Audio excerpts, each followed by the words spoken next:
हमारी संस्कृति, हमारे संस्कार सदा रहे हमारे साथ।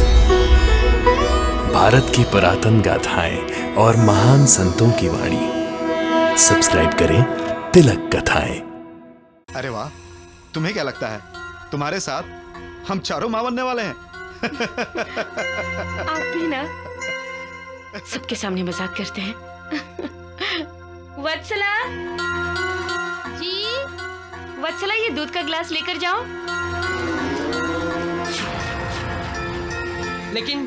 लेकिन क्यों भाभी? दिनकर समझा करो। अरे भाई, तुम्हारी भाभी अपने साथ हमारे लिए भी दूध मंगवा रही है।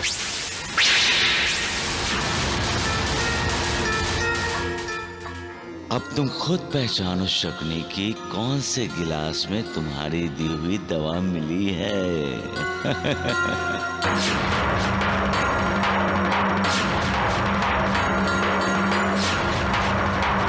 लो भाई धर्मानंद, दूध पियो।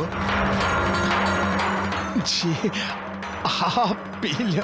हाँ, तुम भी पियो। पीना तो पड़ेगा धर्मानंद।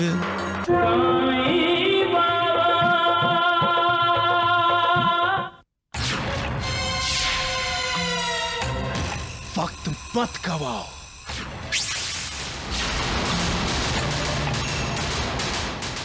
वरना हाथ में कटोरा लेकर भीख मांगनी पड़ेगी। उर्मिला, जितना ध्यान तुम्हें अपनी और कोख में पल रहे बच्चे की सेहत पर देना चाहिए ना, उतना तुम बिल्कुल नहीं दे रही हो। ये किसने कहा आपसे? दूध के गिलास ने, जो बाहर अभी भी भरा पड़ा है।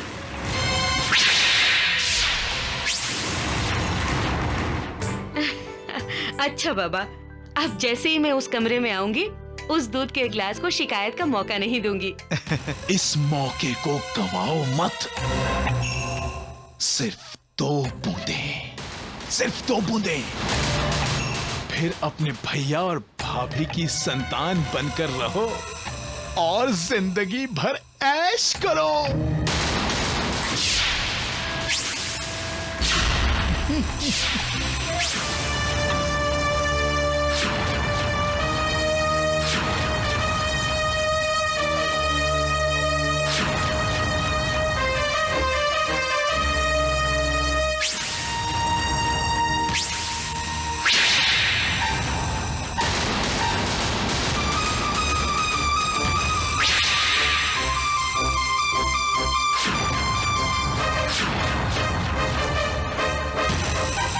आज पहली बार इन भाइयों में मैंने दरार पैदा कर दी है। दामू अन्ना के बाद मैं शंकर और दिनकर को भी एक दूसरे का दुश्मन बना दूंगा और फिर ये वैभव, ये ऐश्वर्य मेरा होगा, मेरा।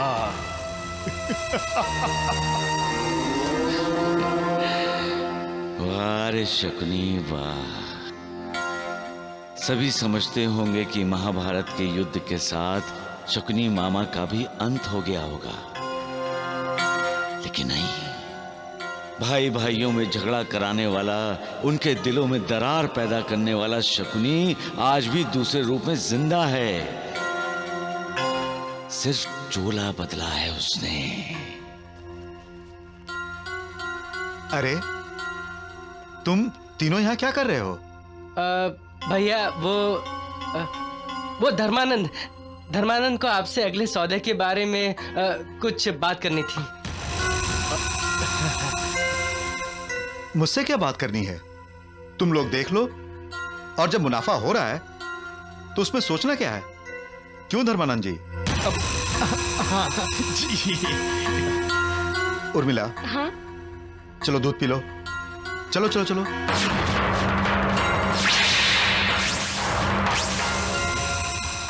अरे वाह, तुम्हें क्या लगता है तुम्हारे साथ हम चारों मां बनने वाले हैं?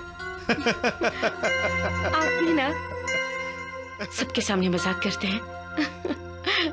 वत्सला जी, वत्सला ये दूध का गिलास लेकर जाओ। लेकिन क्यों भाभी? दिनकर समझा करो। अरे भाई, तुम्हारी भाभी अपने साथ हमारे लिए भी दूध मंगवा रही है।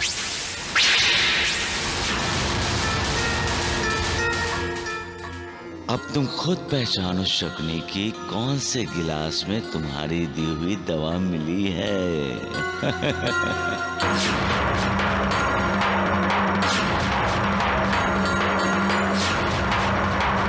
लो भाई धर्मानंद, दूध पियो। जी आप पी लो। हाँ, तुम भी पियो। पीना तो पड़ेगा धर्मानंद। पियो पियो, दूध पियो। जी।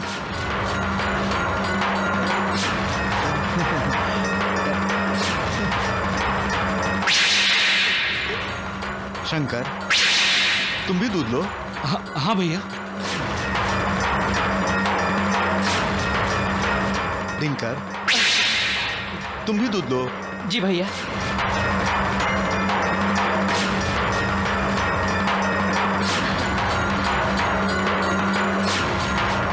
अरे दामू अन्ना, तुम्हारा ध्यान किधर है? जिनके लिए उर्मिला बेटी ने दूध मंगवाया था, उन्होंने तो अभी तक एक घूंट भी नहीं लिया है। अरे, तुम लोगों ने अभी एक भी घूंट नहीं पिया? इनका भी कमाल है, दूध के ग्लास को ऐसे देख रहे हैं जैसे इसमें जहर मिला हो। चलो, अब एक ही घूंट में ग्लास खाली करो। हाँ भैया। अब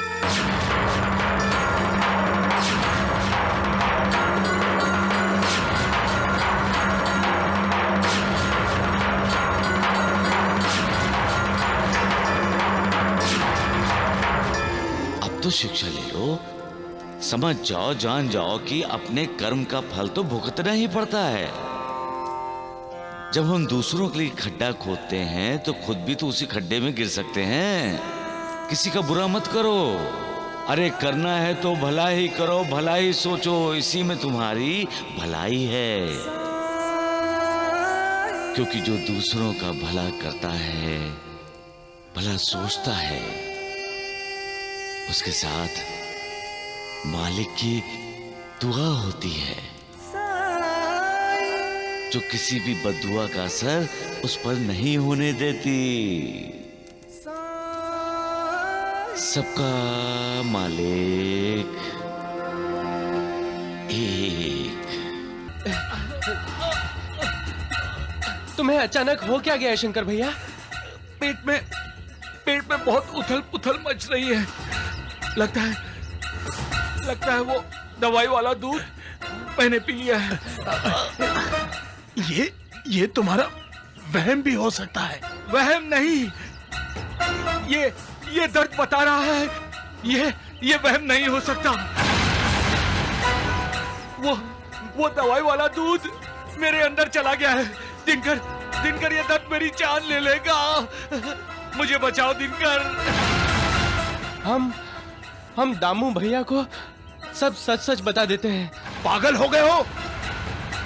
तुम दोनों ने बच्चे को गिराने की कोशिश की। ये सुनकर दामू अन्ना तुम दोनों को घर से लात मारकर बाहर निकाल देगा। अरे तो मैं क्या करें? लेकिन भैया के दर्द का क्या करें?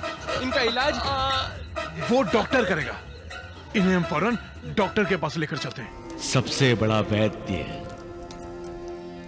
सबसे बड़ा डॉक्टर मालिक है। मालिक, वो मालिक, उसकी कृपा, उसकी दया सबसे असरदार दवा है। जब मालिक की दुआ साथ होती है तो जहर भी अमृत बन जाता है। लेकिन मालिक होता किसके साथ है? उसके साथ जो किसी से नफरत नहीं करता, जो कोई बुरा काम नहीं करता, जो सबसे प्यार से मिलता है, जो हमेशा सच्चाई की राह पर चलता है, जो सच बोलता है। मालिक उसके साथ होता है। सबका मालिक एक।